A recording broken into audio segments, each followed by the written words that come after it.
Oh, welcome everyone. Welcome to Cab Crew Wednesday. This is Tom. I'll be your host tonight. On the last Wednesday of April. And hello to Tammy and Ray. Hope you're doing well down there. I see all your videos. Yeah, we're busy as heck. Hey, Randall, welcome. How you doing?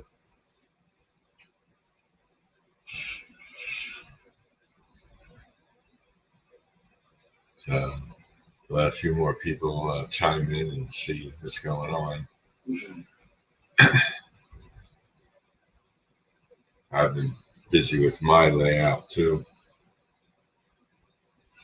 Got a lot of work done. I'm almost getting ready to start running the trains, but it'll be another week or two before I get the trains running again.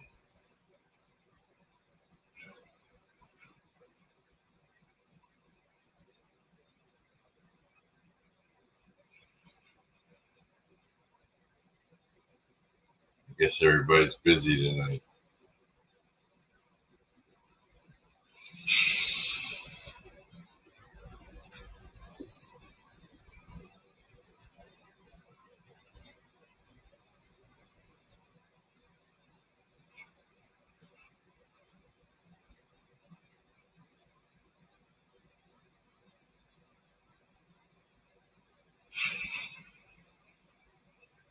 Yeah, it's up and down, right, Randall?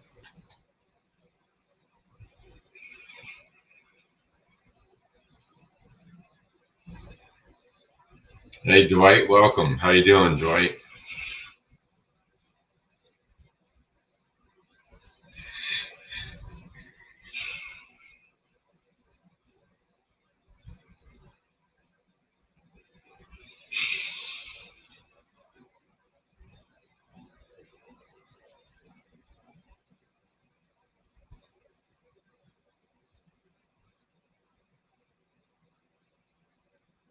That's good, Dwight.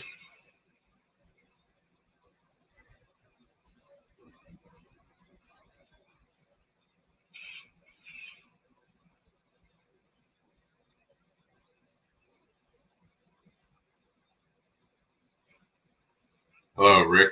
Welcome.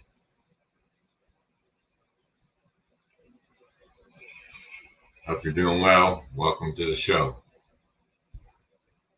All right, we got a few people here. What I've been working on is after my DCC system went down, and I got my new power supply and everything came back, and I finally got that all squared away. Plus the meters, the DCC meters, I got them all working now. And then the other day I got from Tam Valley Depot those DCC on devices. And well, the correct word, let me see what the name of them things are. Yeah, they're the DCC turn on module. So what I had to do was out of each booster, which I have 4 NCE boosters, and then 1 Tam Valley 5 amp booster, and I'll tell you about that one in a minute. Out of those 4 NCE boosters that I have, I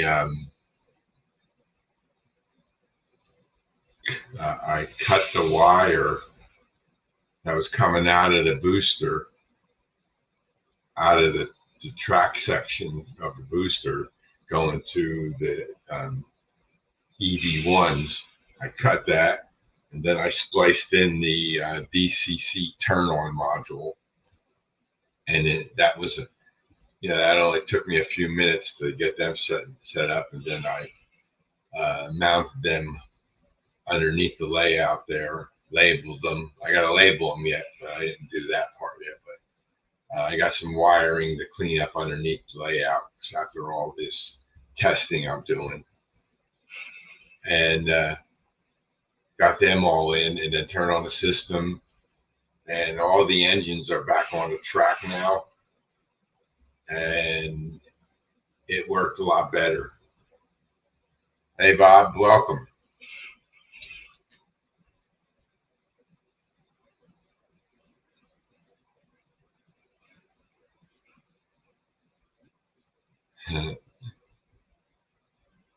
Very good, Bob.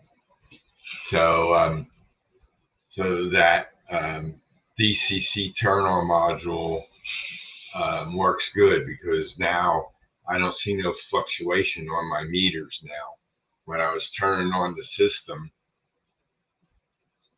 the meters were going up and down like there was a short circuit, and they cleared that out.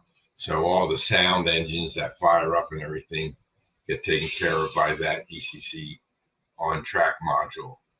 So that worked out well. I'm going to do a video of that, but I'll go into that in a minute.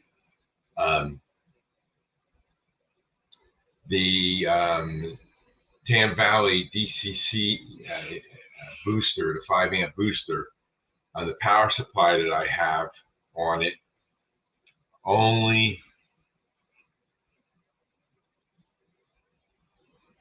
oh yeah, that, Bob, that's 14 levels, Bob. I'll bring that up so you can see it. And if I can zoom, hold on.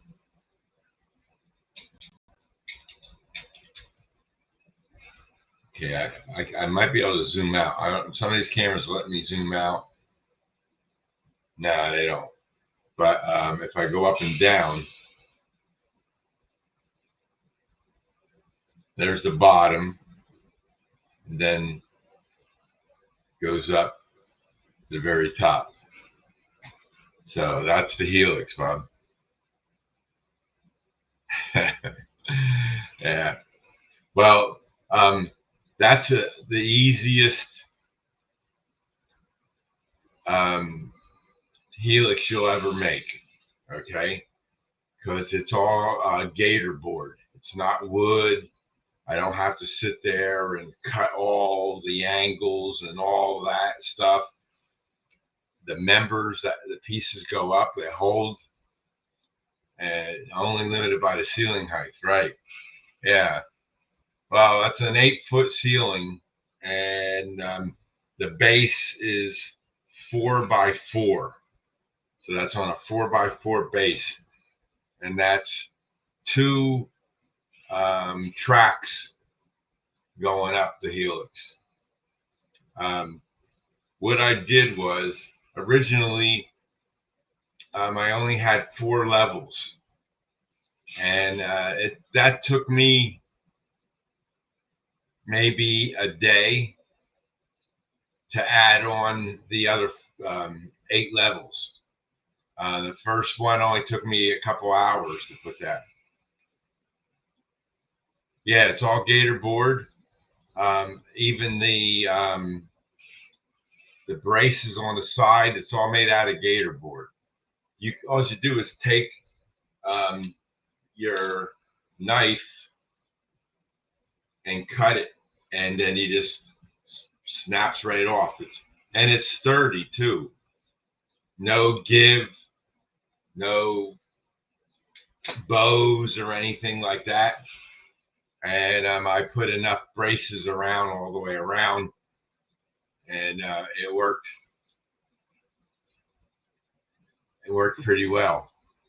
So, like I said, originally I only had 4 levels, but now I got sidetracked a little bit here. But I'll go into that.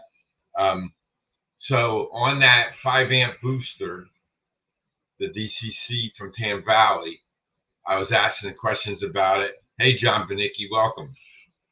And so I put a meter, I put a NCE DCC meter on that booster also. So I have 5 zones now on my layout, and all the tracks and everything are split up across the boosters. Yeah, no worry about that, Bob. Always ask questions. I can always answer them. Yeah, no moisture. I dropped some water on it, and it didn't even absorb it. So, um, and it's thanks, John. So it doesn't absorb it at all.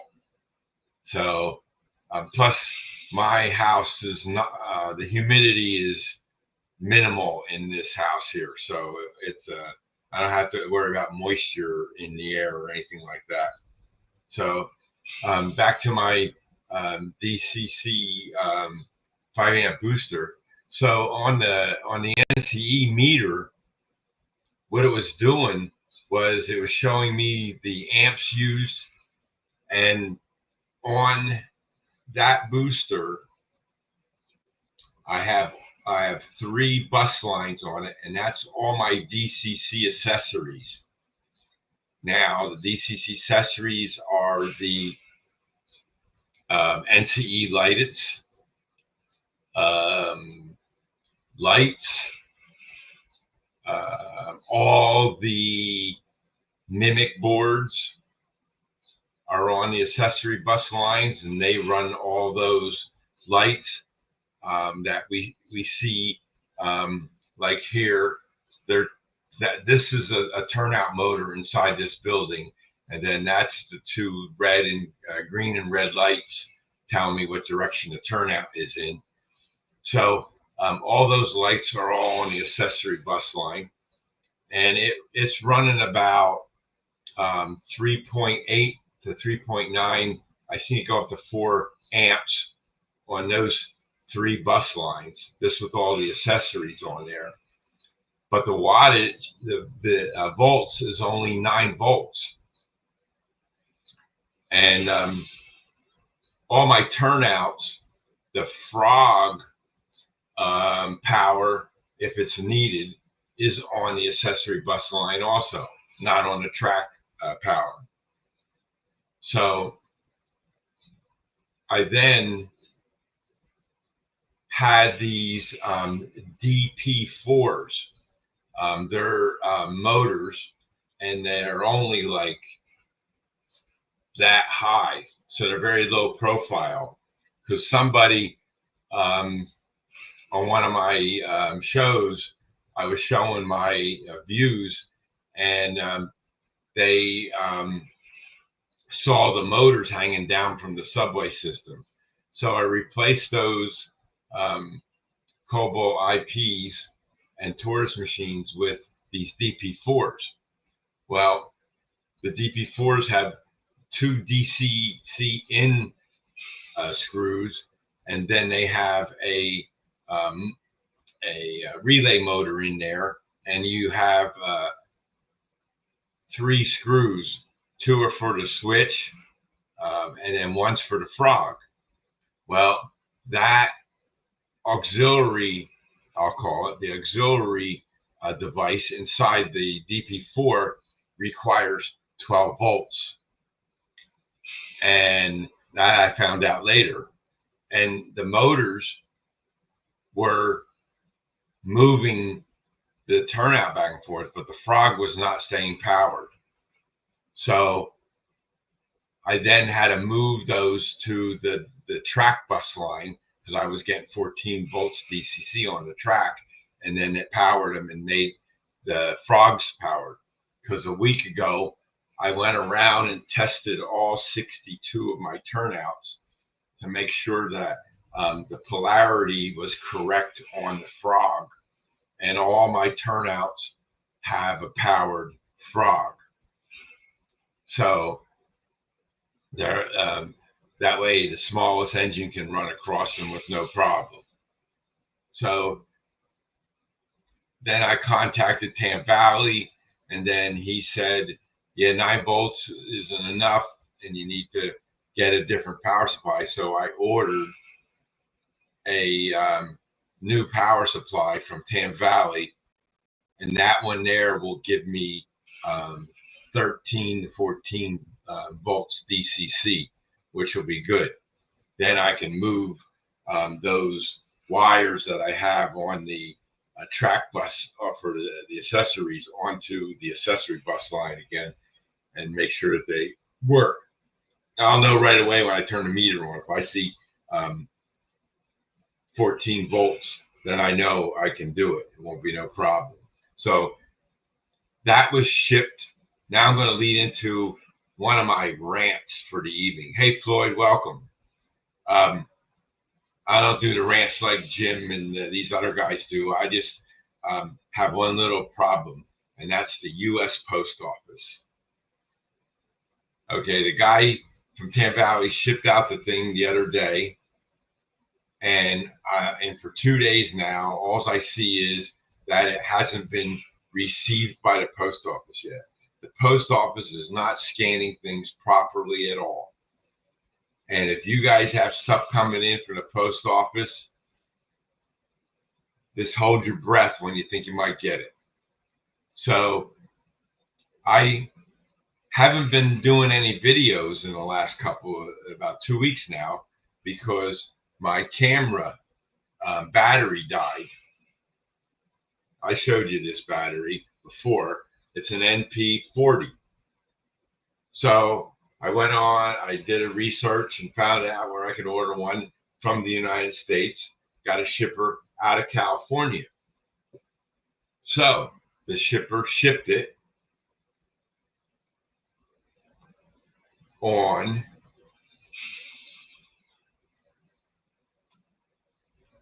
April 23rd at 7:30 p.m. The shipping label was created by the shipper. Then on the 24th at 5:30 p.m., it arrived at the United States Postal Service origin facility in Chino, California. Okay.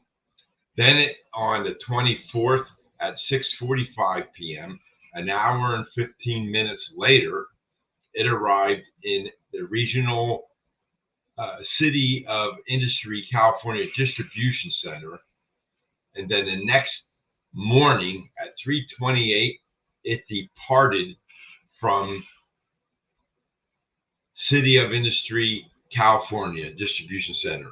That's on the 25th, 5 days ago. Okay. On the 25th, I got a message saying it's in transit to the next facility. On the 25th at 3:47 p.m., it arrived in Newark, New Jersey. Now I live in New Jersey, so it arrived in Newark. So I figured it was flown from California to New Jersey. Now I don't know why they just flew a battery. Don't ask me why. Okay, so I'm going, great, it's in Newark, New Jersey. All they have to do is route it to Kearney, New Jersey, and then Kearney, New Jersey comes to my hometown. And that Kearney, New Jersey and Newark, New Jersey are on the east side of New Jersey. I live on the west side of New Jersey. So I'm across the state. It's 1 hour between my town and those two towns. 1 hour drive back and forth. Okay. So no activity until the 27th at 11:15 a.m. It arrived at my post office. Now, Newark never sends anything directly to my post office. It always has to go to Kearney. At 4:02 on the 27th, it departed from my post office. At 4:30, it said it was in transit to the next facility. Well, guess where it ended up? It went to Kearney, New Jersey. Now, I've seen this activity before where it comes to my hometown, and it's always from something out west. It always comes to my hometown, then it departs and it goes to Kearney, then Kearney brings it back to my town, which is totally a waste of energy and fuel and everything like that, right? So now, this was April 27th at 5:25 p.m. It arrived at Kearney, New Jersey. The next message is it arrived in Knoxville, Tennessee on the same day at 10:25 p.m. That's 5 hours later. Now, from Kearney, New Jersey to Knoxville, Tennessee is not 5 hours. It's not possible to do 5 hours. You only can to drive across the state of Pennsylvania is 6 hours from the east to the west of Pennsylvania. That's 6 hours just to drive across the state of Pennsylvania. Okay, I've done it a million times, and I know to drive, and it's very boring, but it takes 6 hours to go that lane, no matter how fast you go. Okay, nothing happened. So I called up the post office and I said, how's it possible to go from New Jersey to Tennessee in 5 hours? They had no answers. They said I have to wait until May 2nd to write up an incident report. So, well, then on the 28th, a day later, at 10 o'clock in the evening, it departed Knoxville. And then it arrived on the 29th of April at 4:28 a.m. in Greensboro, North Carolina, distribution center. That's April 29th. And that's where it's been sitting for over 36 hours in a distribution center in North Carolina. No activity, no nothing. So, and that's just for a stupid battery. It's not even for a train part, but the battery will help me do my videos and stuff. So that's what's going on with, I know, Phil. Yeah, something coming up from Florida. It has been in Chicago for the last 3 days, right? But you're in Canada, right? So it has to go across the border. So I have to go through customs. That takes 2 days, but not 3 days. So the post office is just going downhill. They got packages going all over the place. They're not going all over the place. It never was in New Jersey in the first place. Somebody scanned something incorrectly. That's all they're doing is scanning correctly. And it goes by zip code. It doesn't go by the address or anything like that. Yeah, well, I looked it up, Bob, and I didn't even see B&H come up. I even have a Payboo account with B&H. I buy things from B&H all the time too, and that's where I got my camera from. So, and I've been in to the B&H store. I used to work in Manhattan, so I always would go down to there and get things and stuff like that. So, either they're not scanning them properly, they got computer problems. I don't know what's going on. So it's just crazy. So that I've been working on. And if I go back over here, if I bring this view up, okay, I got some of the oil pumps working again. This lower oil field, both of them weren't working. I had new motors put in there. I got a new motor for this one up here, and these two, pump 2 and 4, are down. I finally got around to numbering the pumps. I got tired of not knowing which one was which, so I just labeled them pump 1, 2, 3, 4, 5, and 6. And then on the front, the top part here, I'm going to make a decal for some company name I'm going to put on there and get them on there. So you see all the wires dangling down. This is because I'm still working on, hey, Mike, welcome. This is, I'm working on the subway system, and I'm also working on testing all my signals. and I wanted to test all the aspects of each signal to make sure that all the LEDs were still working with all the stuff that was going on. I said, now it's a good time to check all of the signals. Well, I printed out my JMRI table like I did for the turnouts, like I showed you, and there's 31 on a page, and I had 9 pages of signals. So that's 279 signals I have on my layout. So had to check each one of them. Added a 279. I have about 24 of them that didn't work for whatever reason. They're all driven, they're all controlled by an NCE lighted. So when one doesn't work, or like for example, I have a 3-aspect signal, green, yellow, and red. And when the signal, I go and I go my power cab and I put the address of the signal and I change the aspects to the 3 different colors. If all 3 work, cross it off the list, and it's good. If it doesn't work, then we put a circle on it, and then I got to fix it. A lot of times it was just a loose wire. When I removed all the wiring from the push buttons, the push button panels, I might have bumped the wire and it wasn't tight into the terminal block. See, each signal, I drill a hole through the layout, fed the wires down. Those wires go into a terminal block. Then the NCE light is mounted near the signal, and it has the wires coming out of it. Depending if it's a 3-aspect, then it has, red or green, yellow, and red. If it's just 2-aspect, like for a dwarf signal, you can see the dwarf signals.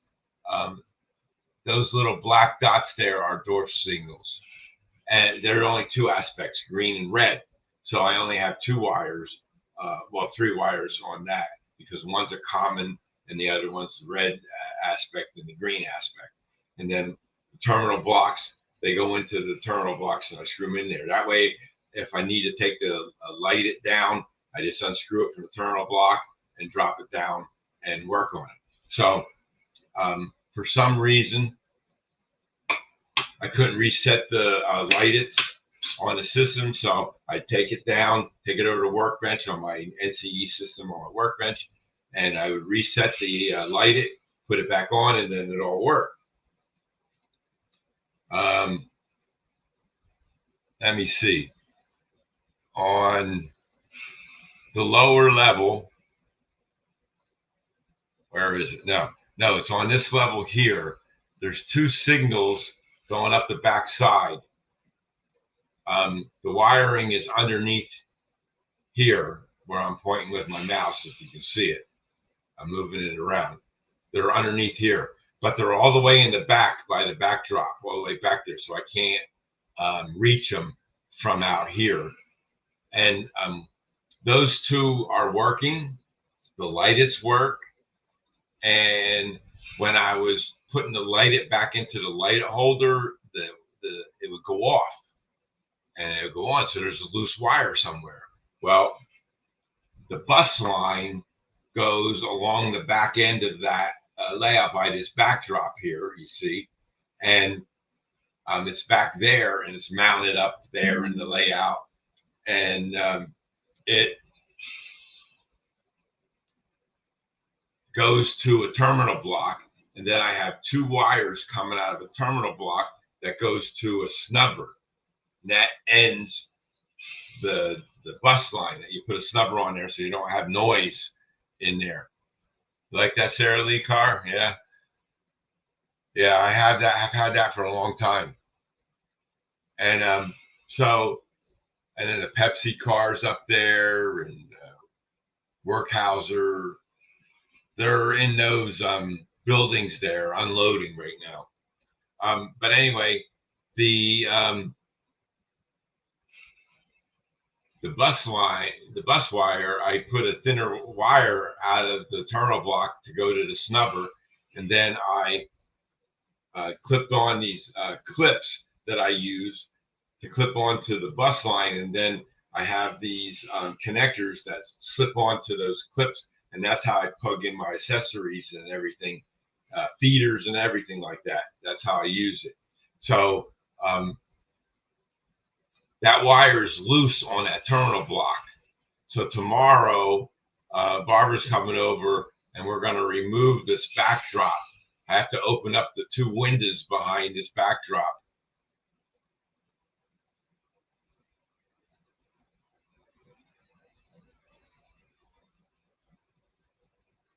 Okay, Bob, hold on. So it, I have to remove that so I can access that backside from outside of the house with the window open. Then I can work on those wires and get them two signals working.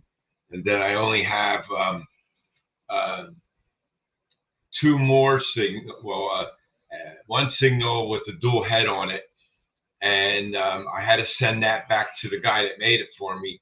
One of the lights were burned out. The green on the lower signal head was burned out, so he's going to fix that for. So I shipped that out the other day. He's out in Utah, and it'll take a couple of weeks before I get that back to get that all done. But today I was up. I had my creeper out, and I was up laying backwards and working on the third level on the wall behind me. We don't have a camera to show that wall. Can't see it. But third level signals underneath there weren't working. And what was happening was it was flashing on a signal. It's a dual head signal that I 3D printed, and it has red or green, yellow, red, green, yellow, red. And what was going on, the one light it was going from green, yellow, red, green, yellow, red, and it was flickering. And I've seen that happen on a couple other signals. So I'm going, okay, I had to get underneath there and disconnect it, light it, brought it down to the workbench, reset it, tested it out. I have 3 LEDs down there, red, yellow, and green on the workbench. I can test the light it, make sure all the lights, everything's working. Hey, John, welcome. Hope you're well. So I got that fixed on the workbench. I put it up there, and it was still doing it. I'm going, what's going on? So then I looked at my JMRI panels, and let me stop sharing this, and let me minimize this and this, and I'm going to present my share screen, window, this guy, share. Okay, here's my JMRI panels, and this is the helix here, and you see the red. That means there's some kind of a train there or an engine. I have engines parked up there just to get them out of the way. And then this is the subway system here, and you'll see the red here. So the 2 subway trains are parked at this station here. I don't know which one that is. I can't read it from here. But anyway, and then down here is the third level. And this is what I was working on. Now, it's kind of small, I understand, so it's going to be hard to see. But anyway, you get the idea what I'm talking about. There's a signal here. It's a dual-headed signal. That's the one that was flickering. Well, what was happening was this signal here was changing, so this one would change. And that was changing because this block that's here in yellow, you can see, which is block 64. If I click on that, now it's red. Okay, if I unclick that, it's yellow. There's no cars in there. Well, why was that thing going on and off? I thought I had a wiring problem on the feeder for the track to the BD20 that was doing this, but no, that wasn't the case. So up on this track right now is a bunch of cars for a train, and at the end of the car there's a sound car, and then there's an end of train car, that has the end of train light on it. So that's going to trigger that there's something on the track, because it gets track power to light up the thing and turn the sound car on. So I don't know which one was causing the problem, because I have other sound cars on the system, and they're not making the block go like this, and it kept on doing this, and that's what it was. It wasn't the light, it wasn't the signal. So that was fixed. So this is my JMRI. So this is the big screen TV in the train room, and if we go to this one, this is the small screen TV. This is Upper and Lower Grimsby. And then if we go behind here, click on this, and that's my yard. And there's a lot of activity in the yard and stuff like that. And then if we go to this screen, this is my first layout, and the first expansion was the lower level, Murray Field and Rose Lake. And so this gives you an idea of the layout. And then these interconnect. These two go to Lower Grimsby, and then that gets these two sections. So what made you check JMRI, Thomas? Just process elimination? Yeah, Bob. Well, the screens are visible to me, Bob, in the train room. All three of these monitors I can see when I walk into the train room. So what happened is, it just caught out of my eye that one screen, this caught my eye, because this was on the big screen TV, and I was working on this signal. So this wall, this here, underneath this third level is the big screen TV. So I was looking that way, and I saw the thing flickering. I go, what's going on? And then when I saw that flickering, then I said, oh, it might be each signal has logic in them. Okay. And with blocks and everything, when you add a signal to your layout in JMRI, all the blocks have to be defined first before you can add signals. So, and then you add these on block boundaries, the signal masks, and the dwarf signals are added onto the turnouts. Okay, so I checked the logic, and it was this signal here was going to this signal here next, and then this signal here was looking for the status of this signal. So if I click on this, that changed to green, that's green, and that's yellow over green right now. So this by doing that. Now it's supposed to be that, because there's cars on this track that have resistor wheels on them that light up, that make the track look like there's something in it. So that's that. So Bob wanted to see the layout. If I bring these back up and present, share screen.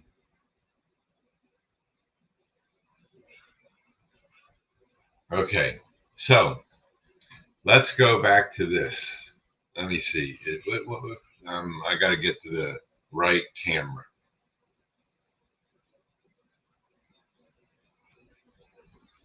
Okay. 1, 2, 3, 4, 5, 6. So I have 6 cameras on my layout.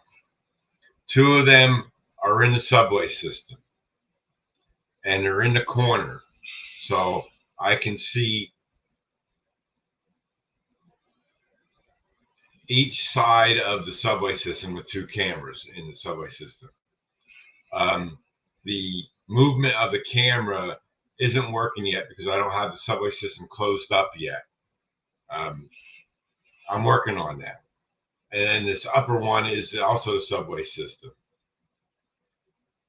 This camera here is the 3rd level, and this is called Ashpool East. And that's my farm. You guys seen all this stuff. There's my workbench down below with some engines that I'm working on and stuff like that. Hey, I like that subway, huh? Well, I'm planning to do some more decorations and stuff in there, and maybe putting some hobos or something inside here and stuff like that. But that's coming in the future.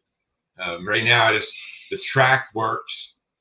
I ran the trains on the subway system the other day after I changed all the wiring and stuff. And yeah, the blue level is all subway.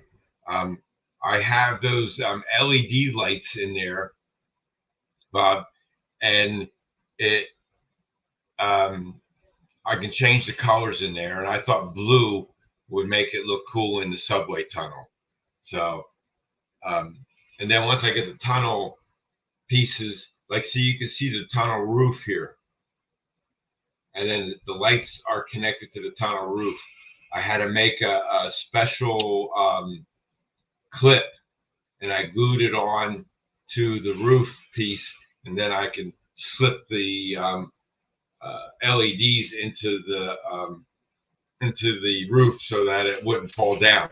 Because what happened was, originally I put these lights up before I decided to put the tunnel pieces up, and they were sticking to the wood, which is the bottom of the 3rd level.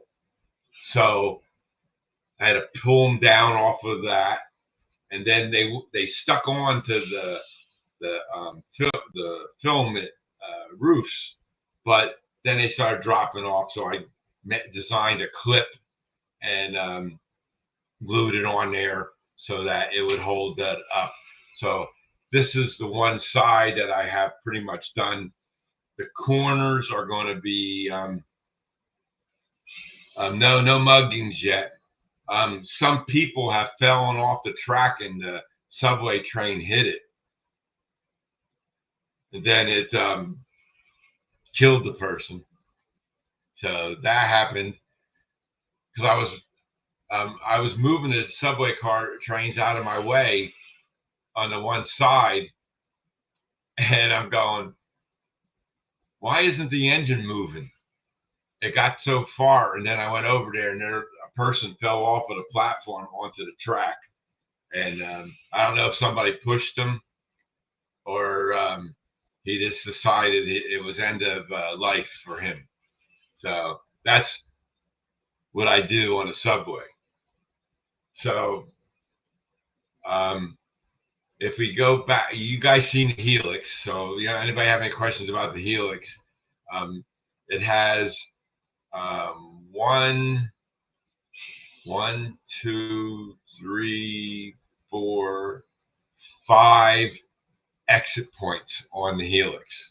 So that's all I got.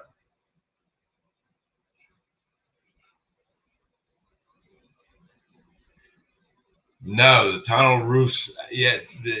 No, it'll be good because it won't affect the operator's view, because I can those trains will be going to be all automated with the JMRI dispatcher. They'll automatically stop at the subway stations and then continue to the next subway station.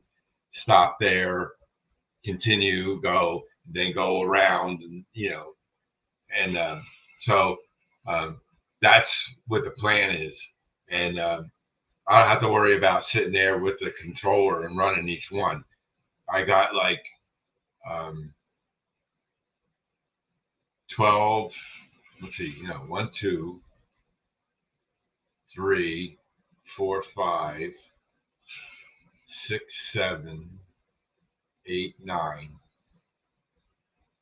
9 trains that can run at the same time. And so I've had all of them running at one time, but I need JMRI to do it, especially on the 3rd level.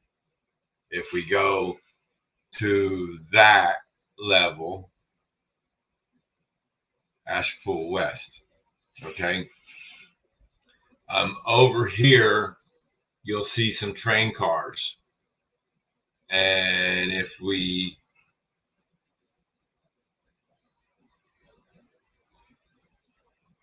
okay, that's 2 trains there. Now you don't see no engines there because the engines are sitting on the helix right now. I just put them on there. I wanted to see what the amp was for that zone. See, the helix is its own zone. It has its own booster. Everything on the helix is its own booster. Okay, so so there's 2 trains there, and then and this tunnel here, there's 2 tracks there, and that goes all the way around, and then it goes on the other side of the room, and that's Ashpool East over there. Goes past the farm that I showed you. So what happens is the signals up here all have to be functional, and so when the train comes to here and it's got a red, then it'll stop automatically until it's green. So a train coming down here, because what happens is this track here goes on the inside track of the 3rd level, and the outside track there goes on the outside track and goes around. So it's all done by a crossover and a turnout to get there. So it automatically changes the turnout to the way it needs. And if this train is here, if I use the mouse, if this train is in this block here, then the train going around the whole outside will slow down because of the signals that are in front of this turnout here, telling them that they can't go any further until it's clear. So there could be at any given time 2 trains on this inside track here. Let me see if I can get a better view of that.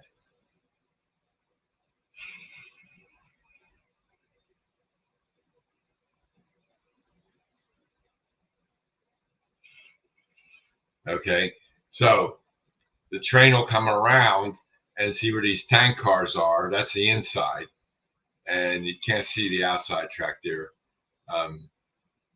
Now, there we go. There's nothing on the outside track. So they'll come around, and there could be like then the last car of the inside. I call it the inside track. The last car of the train, and then the other train will start moving as soon as they hit this block here. There's a block change from here to this turnout. So once that train hits this turnout, it'll release the signals, and then this train here can move into this track also. So the train will run, and then it'll go around. We go all the way around. That's another double crossover. Sorry about moving it so fast, but it goes around. And then We go up. As you can see, there's signals all over the place. So that, oops, maybe too far.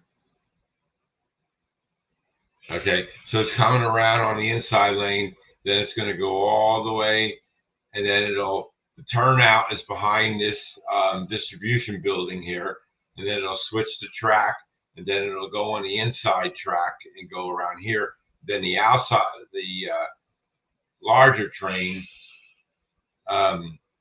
go, and then it'll turn the turnout, and then it'll go down through and go through that tunnel up there. So, do you record your cameras?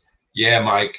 I can record my cameras. I also have a Mevo camera, which I was just about ready to start, and I was testing it on my Helix, because I designed. I used a well card to hold the camera, and it was low enough, but then it hit a couple spots. So I was just testing the Helix, because that's the lowest spot that I have, the levels between the levels.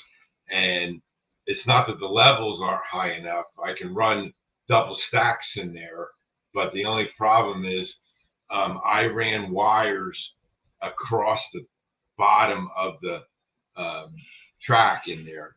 So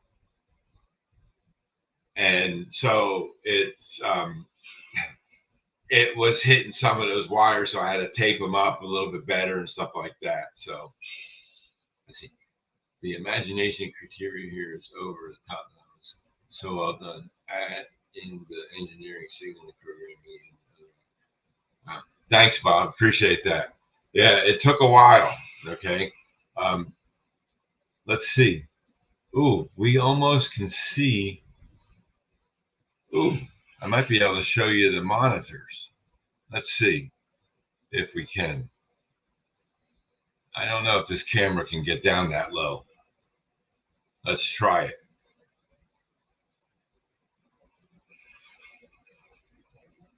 No, okay. No, we can't. It doesn't get to the big screen, because the big screen is actually here and under. So that's my camera monitor.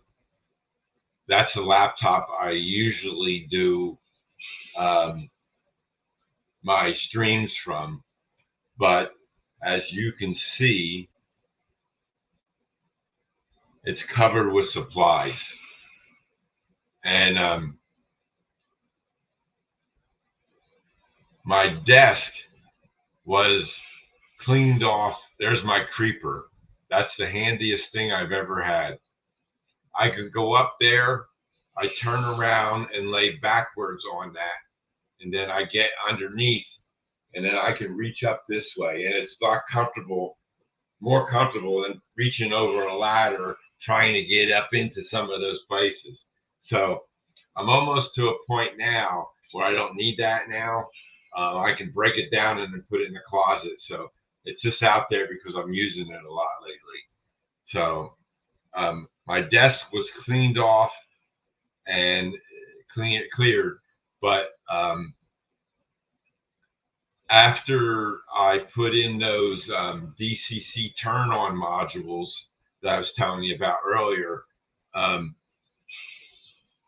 the first level, I had a short circuit on the first level, and one of the EV1's green light was flashing, and it said, "Oh, I got a short circuit." So I said, "What's a short circuit?" So I said, "Well, maybe I bumped the layout and it knocked the engine off the track or something." So I took that train, the engines off, but then I forgot. I remembered that the cars that I had on there all had resistor wheels on them, so they could be a potential problem. So I took them all off the track, but I still had there was nothing else on that layout, first level.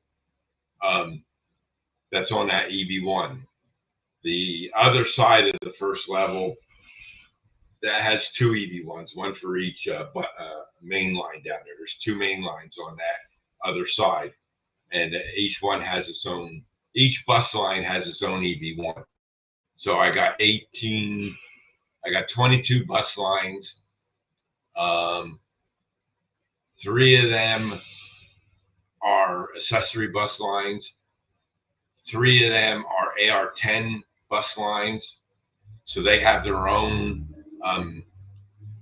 the AR10s have their own circuit breaker in them, so I don't need one for them. So I have 18 bus circuit breakers. And the track on the first level was still coming up. Well, I had 4 cars in a siding on there, and I took the last 2 cars out, and I hit the button on the thing, and it cleared it. So those 2 cars, this guy and this guy. Yeah, I think these are real old cars, but I think the wheels, when I painted them, I might have put them on. I might have put the wheels on the wrong way. You know, one side's resistor and the other side isn't. So I got to check them out and make sure they're okay again. So that was causing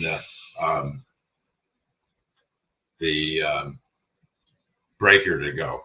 So that's why those cars you can see on the workbench, that's from the first level. So I can put them back on again and be done with that. So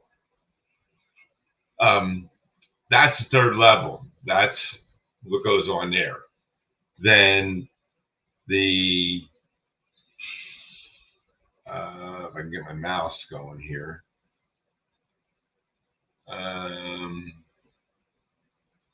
This here,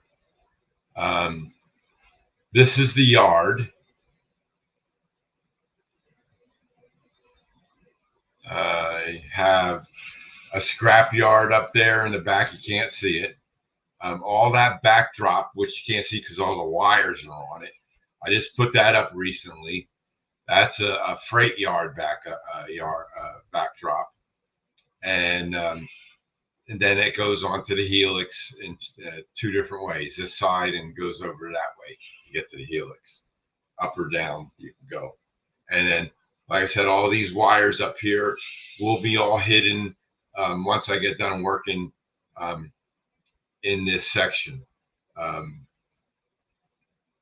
The signal on the subway system is the one I had to ship back, so it's going to be a couple of months for that. Yeah, that was the front door of my house. Yeah. What camera was that on?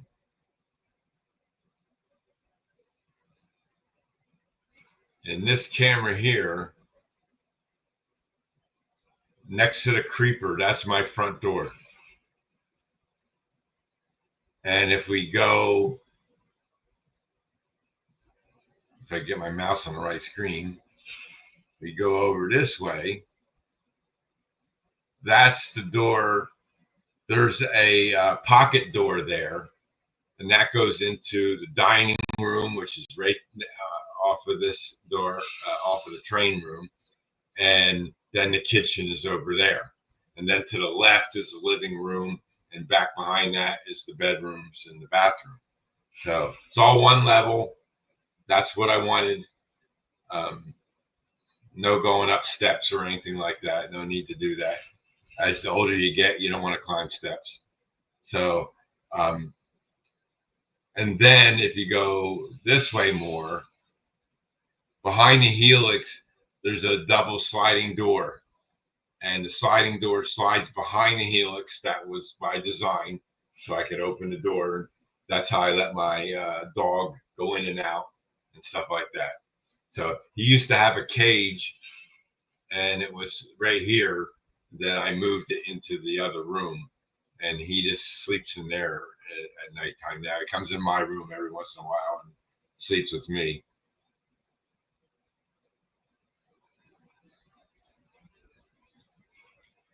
Yeah, thanks, Bob. Yeah. So, um, so that's that. And then if we go back to this view, we can go down. Um, this is Upper Grimsby. This is Lower Grimsby. So when I was showing you the JMRI, all the trees on my layout are made. I made them, Floyd. I don't like the Barton trees. They're not big enough, I don't think. Um, Pine trees are really tall, and I had pine trees from when I first got my trains back in the 1950s, and they were only that tall. Maybe for N scale that would have been good, but they were HO trees. I still had the box and it said HO trees. So I said that I watched a bunch of videos on how to make trees, and then I made them all. I made it all myself. I have a couple more that I have to make. Um, this up here, when I put the backdrop up here on the yard, um, there was a little gap in that window that it's going over. Sunlight was coming through. So I 3D designed a wall, interlocked it, and that wall goes all the way across about 6 feet long. So I'm going to make some trees and stuff like that, the bushes and stuff to put in front of the wall and stuff. So um, that's when I get into tree making mode. So I think I even got Sparky made a great willow tree. One of these days I'm going to make a willow tree. But I got pine trees and some birch trees. Birch trees, I just went outside and picked up branches from my tree in the front yard, small branches, and I cut them to the size I needed them, painted it white, and then I stuck on some greenery, and I made a birch tree. Pretty simple. So I've done videos on all the trees I make. Maybe one day I'll create a playlist of all the trees I made. So like I'm at 499 subscribers. I need one more to hit 500, but my watch hours are really not high enough to become monetized. So Jim Tedesco told me you should create a bunch of um, playlists that everybody can start just watching your videos and get more watch hours. So that's down the road a bit. So yeah, so I got some more things to do with my power lines and stuff. I got substations here. I got to run the wires from the substation to the power line wires and stuff like that. I used to have a truck, work truck there with the bucket on it and working on that, and a pickup truck there for the supervisor. And I took them down and um, I took them down to put decals on them finally. I had the decals, just gotten around to it. So we put the decals on them. Just need to put them back up there. But with all the moving around and working underneath, I need some elbow room. Put my elbow down on the level below it so I can hold a screwdriver up there and screw a wire in place or something like that. So yeah, so there's a lot of, I reduced, I had a spaghetti of wires up there, and that looks like a spaghetti, but it really isn't. It's just a bus line. There's 3 bus lines there. 2 of them are for the track, and one of them is an accessory bus line. And all the wires connected in there are either feeders or accessories. And once I tuck them up, you won't even know they're there. But I had a ton more wire than that. I must have took out miles and miles and miles of wire. No, they're not laptops. On that table there, the white table, that's good evening, Mike. Welcome. Keep it on the tracks. They're Alpha Central devices. They're push buttons. They can control all my turnouts. All I do is push the button and it flips the turnout to whatever. And then the mimic boards gets the signal. Like if I change turnout 100, the mimic board for 100 will change the LED from green to red, and so that you know that the track is in the diverging line. So I use green and red. Some people use yellow and red and stuff like that.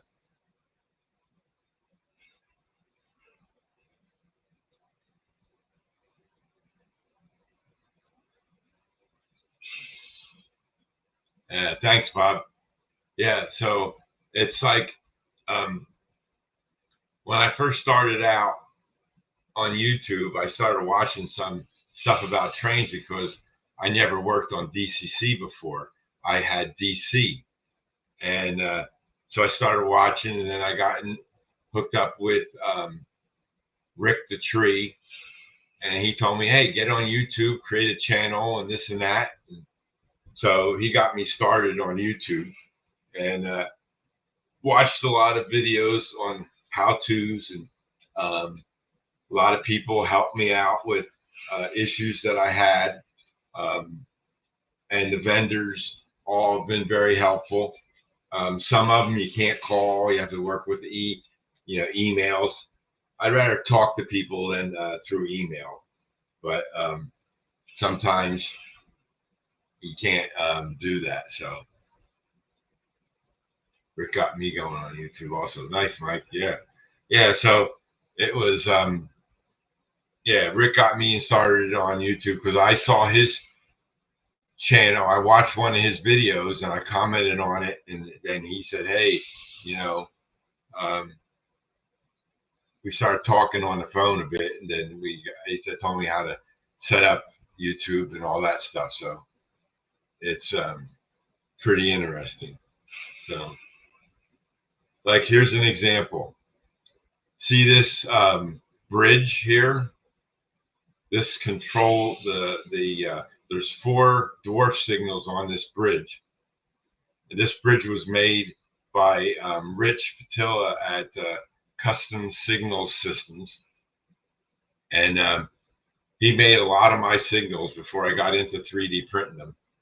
And with 279 signals, you can imagine how much that would have cost if I would have bought them all.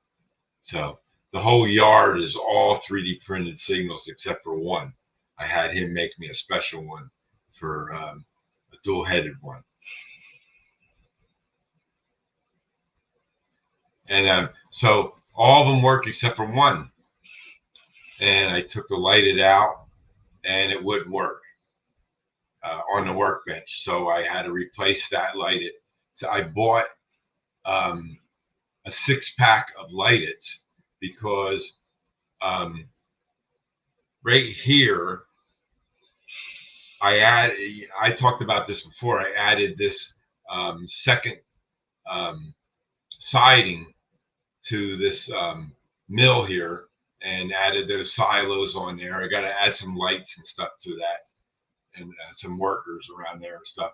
But I don't have the dwarf signals yet in operation for the turnout that I added to split this track into. So I have them there. Yeah, I have crossing gates, Dwight. I can show you. Let me see. So anyway, I bought the 6 LEDs, or 6 lighteds, and I used 4 of them for fixing the lights that failed on the layout. So I had to replace them. And those, I got 6 of them sitting on my desk here. I got to send them back to NCE to fix them.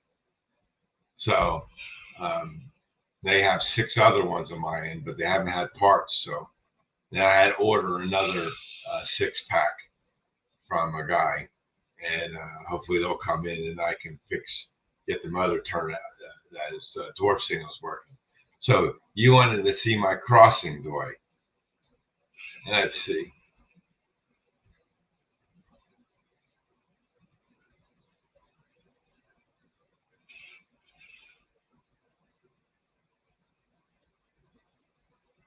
Okay. In this view here, right here is a crossing. There's a crossing gate here. It's hard to see because of the color of the wall with the signal, but it's there. And then the red car that's on the other side of this bridge has brakes lights, and when the gate goes down, the brake lights come on.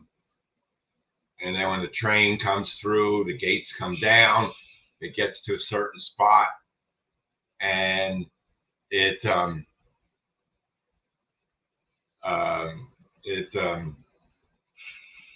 it closes. The gates open up again, and the brake lights come off. No, Floyd, I haven't found anything yet. I was going to talk about that in a little bit, but I was just showing my layout to the people that are new to the channel here, and just wanted to show them what was going on. So, no, those gates I bought. They're controlled by a tortoise machine, and the tortoise machine moves the wire like it does to change the turnout, and then it lifts up the gate and drops the gate. And it's all, I have an AsiaTrack board underneath there that controls it and sends the signal to the tortoise machine to change the gates. Yeah, if you can email it to me, Floyd. My email address is on my channel. You can just go to my channel and get my email address if you don't have it, and then email me a link, and I'll check it out. Because what I'm planning to do, this was an idea I got from, let's see, where am I here? We're over there. No, we need to get the yard. We need a picture of the yard. This one. So we need to move this up. Okay. And over. Okay. Here you go. This level up here has is the yard.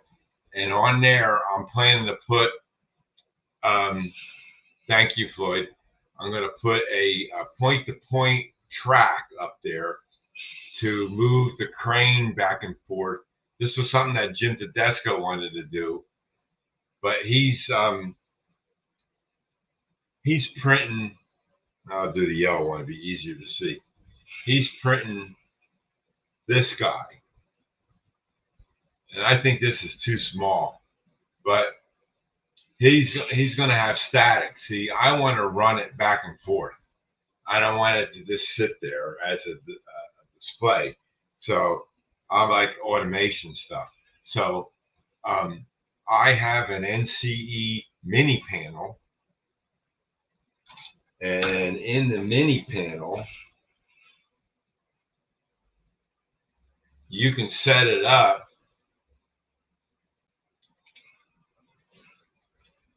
with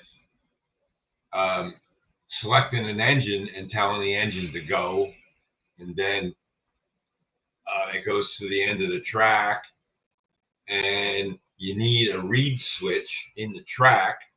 So when the engine runs over it with a magnet underneath the engine, it hits the reed switch, and then the reed switch sends a signal to the mini panel, and then that changes the throttle to 0, and then it'll coast into the bumper and stop. And then it'll reverse and go back the other direction and do the same thing, back and forth, back and forth, back and forth. So I have an engine in mind that I want to do it with. It's a smaller switcher and it has sound in it, so it'll sound better with an engine with sound in it than without one. So what guy we can see it. You mean for the point to point? I'll email you a link, Mike. I have to go back on YouTube and go back to my history and get it. He even told me if I had any questions, I could call him. How many levels that you got? Let's see, 1, 2, 3, 4 levels altogether. I had levels 1 and 2 and 3. 3 was the top level.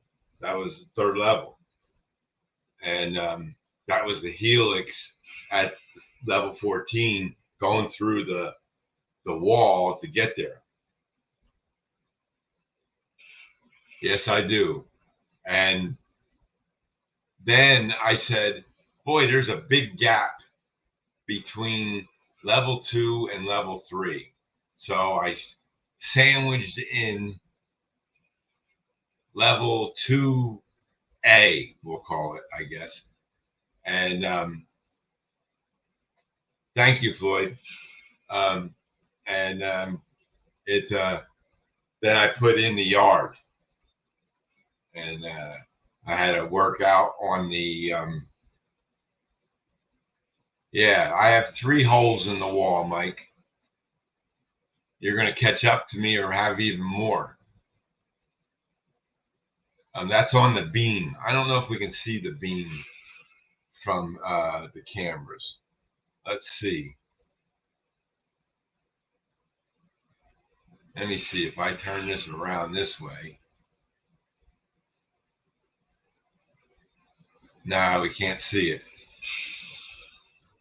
The beam is along this wall here.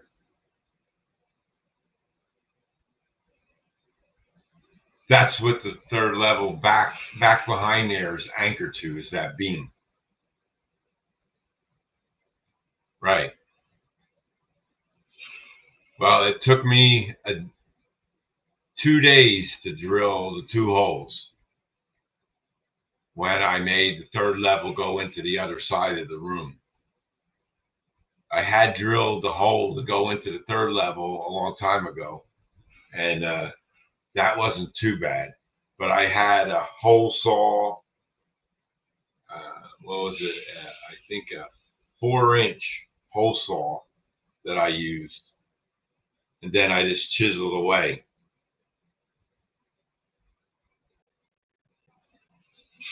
Yeah. Okay, Bob. Thanks for stopping in. Appreciate it. Have a good one. We'll catch you all later. So, oh my goodness, 9:20 already. Wow.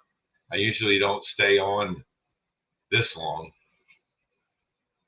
But anyway, so that's what I've been working on.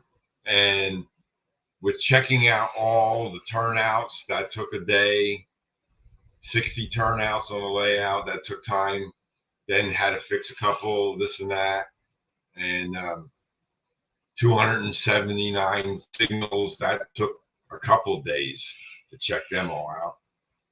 So Barbara comes over, she holds the clipboard.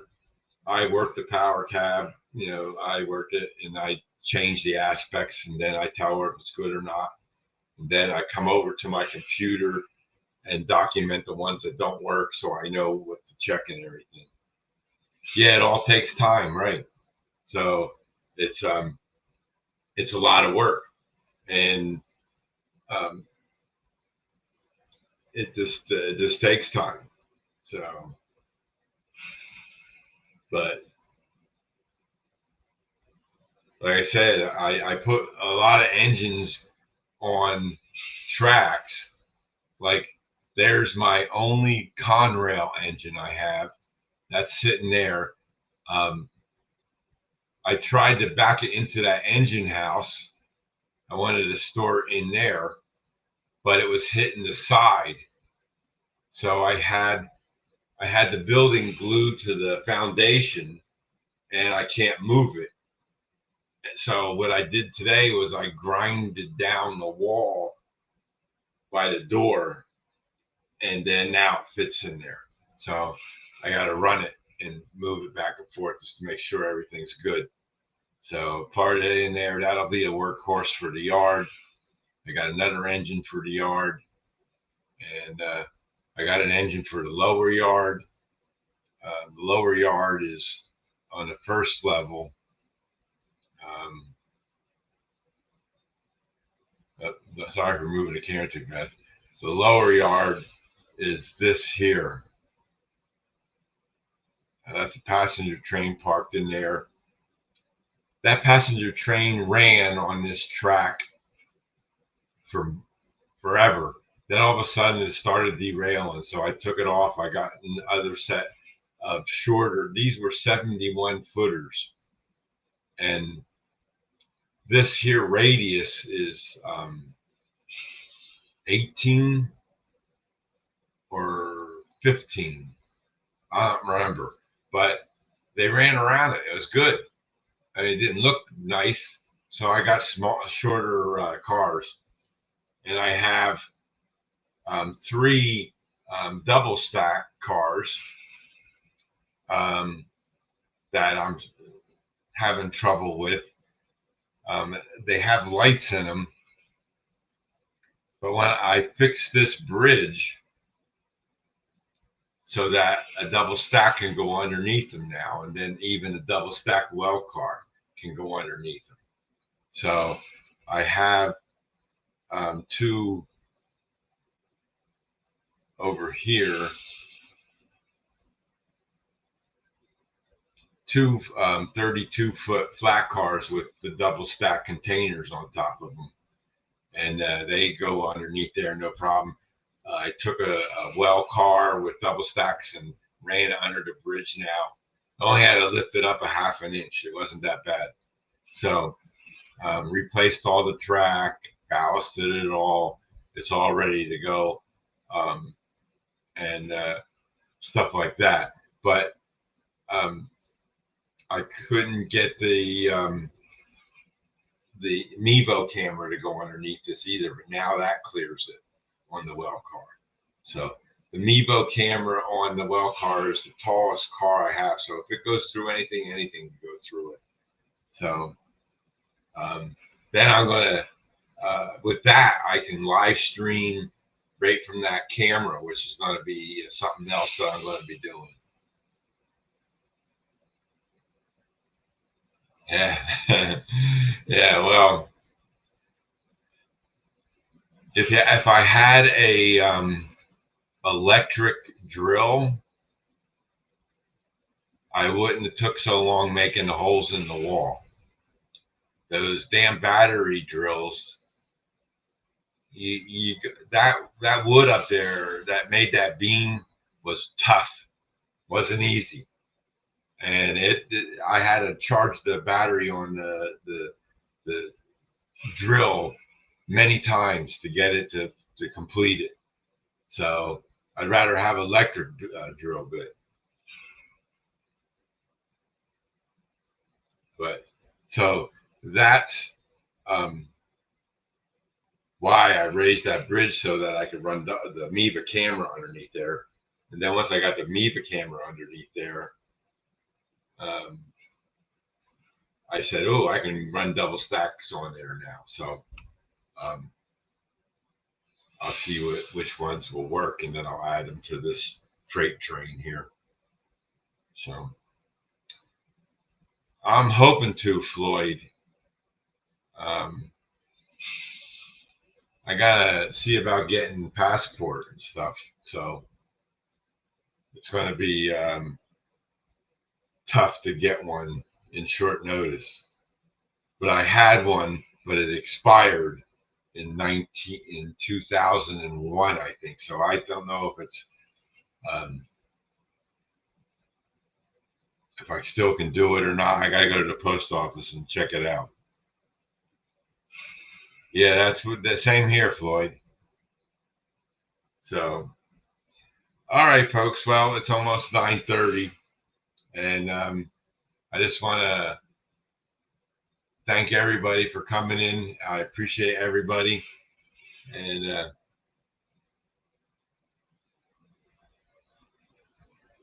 a real ID will get you into Canada. Last I checked. Oh, really? I don't know if my license is it a real ID or not. I don't know if I have one of them or not. But I live in New Jersey, Mike, and God only knows how long it takes. So, um, so anyway, I want to thank everybody for stopping in. I appreciate you all, and everybody have a great week, what's left of it, and we'll see you all in the next video. Next Cap Crew Wednesday is Trackside Mike, and